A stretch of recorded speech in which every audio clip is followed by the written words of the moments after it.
2 anni di sperimentazione hanno dimostrato come poter godere di un ambiente verde fatto di piante e fiori possa avere effetti benefici sul trattamento dei malati di Alzheimer. I risultati della sperimentazione condotti alla Casa Madre Teresa di Calcutta, Rubano, hanno dimostrato gli effetti positivi sul tono dell'umore, la consapevolezza di sé e socializzazione, ma anche nella diminuzione dell'uso di farmaci e sullo stress degli ospiti che frequentano il giardino terapeutico, sia in caso di malattia lieve che nelle situazioni più severe. La possibilità di abitare un luogo come questo, terapeutico anche nella disposizione degli spazi, nella selezione delle piante, nella stimolazione dei sensi, della vista, del tatto, dell'olfatto, eccetera, sia importante proprio in ordine non tanto a un andare verso la morte, ma un celebrare la vita così come si pone. La sperimentazione di 2 anni definisce un vademecum che, primo in Italia, traccia la strada per una terapia non farmacologica da affiancare alla terapia tradizionale. Il giardino viene visto come terapeutico perché lo stare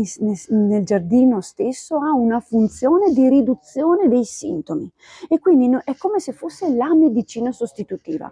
Tu non devi prendere la pillola, ma in questo caso stare in giardino diventa la tua dose, ecco, di benessere che ti porta a stare bene, a ridurre una serie di comportamenti legati al tono dell'umore, all'agitazione, che non sono solo curabili, tra virgolette, o controllabili con la farmacologia, ma il fatto di essere esposti in un contesto naturale. I dati sono stati diffusi in un convegno Curarsi con il Verde che spera di definire a livello nazionale un orientamento per gli operatori del settore. Nel futuro spero che rappresenti una vera e propria terapia, cioè che ci metta nelle condizioni di acquisire quelle informazioni sufficienti a permetterci di utilizzarlo nel modo più efficace possibile, in modo tale anche da ridurre la terapia farmacologica allo stretto necessario.